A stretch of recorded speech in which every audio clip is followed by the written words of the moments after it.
SaharaTV. Thank you. Yeah, I arrived in New York on Saturday, October 20th, to be part of the UN Climate Summit. And I was part of the People's Climate March on Sunday, September 21st, which I was actually impressed with the turnout of people. The media reported about 400,000 people participating in that march, and it was so impressive the way the whole world is responding to the issue of the climate crisis. And the UN summit turned out to be very exclusive. I actually registered. I was among the 544 civil society nominees, but out of that 544, only 38 were shortlisted to be part of the UN meeting. And some of the 38 that I met after the meeting said the whole process was so boring and also actually exclusive because they had to watch from the screen. So it was not really as people expected, that it's going to be interactive, that civil society will make input, and that we really expected something very serious and concrete from the UN and the heads of government that were present. But however, I participated in the People's Climate Summit, which actually featured testimonies from affected people from frontline communities, people who talked about how they are being impacted by activities of multinational corporations and how their various governments are responding to the whole issue.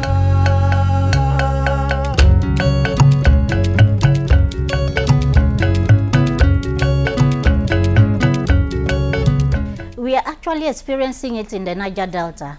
We are directly being affected by climate change in the Niger Delta. Over the past 5 decades, gas flaring has been occurring in the Niger Delta as a result of the oil and gas activities. The multinational corporations, as a result of the drilling process, burn off associated gas into the air. And they're actually wasting the gas because this gas can actually be converted to something more useful, like being used for cooking gas. And they are also expected to re-inject this gas into the ground, but they are not doing that because it's actually cost effective for them to burn the gas into the atmosphere. And this gas has implications. It has implications for human health, it has implications for crops, it has implications for buildings. So it's actually destroying everything. And also the ozone layer is being depleted. Now in Nigeria, even in the Niger Delta, we used to have dry season and rainy season, but now it rains all through the year.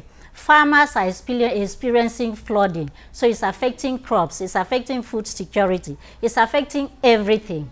So right there in the Niger Delta, we are experiencing climate change. But because the corporations are making profit out of it, the government is also making huge revenue out of the oil and gas activities. They are not really responding to these issues the way people are expecting them to respond to them. We have been campaigning over the years for gas flaring to be stopped in the Niger Delta region. But today, the companies Shell, Chevron, Egypt, they are all still flaring gas in the Niger Delta.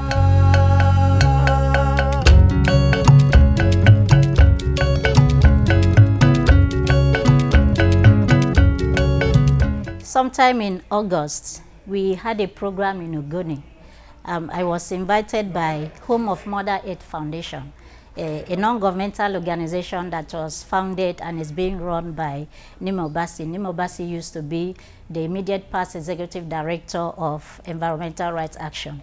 And that activity was held to mark 3 years after the United Nations Environmental Program conducted a survey in Ogoni land and released a report on Ogoni. And in that report, they confirmed that Ogoni land is heavily devastated and polluted, that it will take over 30 years to remedy that environment. And certain things, certain recommendations was made for government and also Shell to take action to begin the processes of cleaning up Ogoni land. On September 13, I was in Ogoni land with some women. We actually had exchange visit. We brought women together from Zamfara State, Plateau State, Ebonyi State, Ondo State, Ogun State. and some other communities around River State, Akwa Ibom State, and Delta State to Ogoni land, because we wanted them to see the Ogoni environment and appreciate the devastation of the Ogoni environment. And in that visit, we visited a Goi community. There is nothing going on in terms of cleanup. The only thing High Prep is doing is that they are digging trenches to collect the oil that has been spilled since there was a major oil spill in 2008 in Goi community that devastated the whole land, and people have been relocated from that community because they cannot live there anymore because of the impact of that oil spill. That community, nothing has been done in terms of cleanup. The whole place is still devastated. And if, as at 3 years ago, when UNEP released that report and said it will take more than 30 years to clean up, 3 years down the line, nothing has been done in terms of beginning the processes of cleanup, then we wonder what will happen in Ogoni land, and that also makes us wonder what will happen to the Niger Delta region.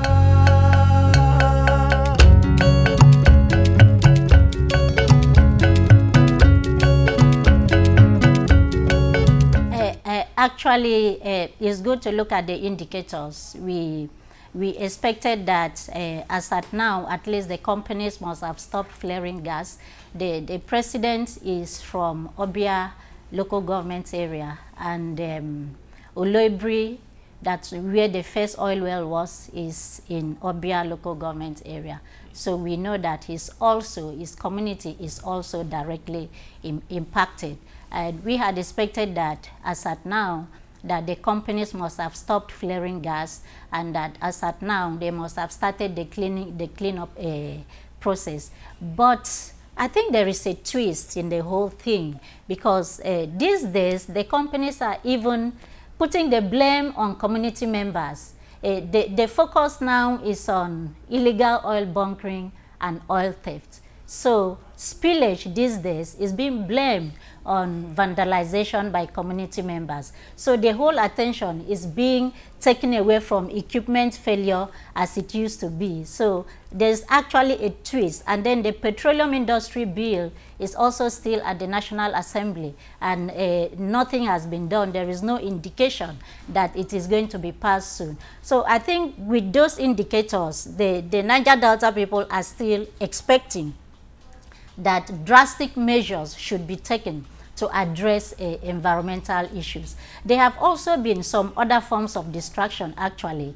The government has been implementing the amnesty program, which is actually targeted towards the combatant male youths, and nothing has been done to remedy the situation of women who were directly impacted by militancy and all the era of the armed struggle. So to me, as a woman and as a women's rights activist, I actually would want to see measures and actions and programs that will actually address the impact of all these issues on women, because even the whole issue of climate change is affecting the women more than any other person, because they are the ones that are farming. They are the ones that are fishing. And as a result of all this devastation of environment, they have been displaced from those traditional means of occupation. So something should be done, actually, to address the situation of women. Thank you so much, Emem, for coming on the show.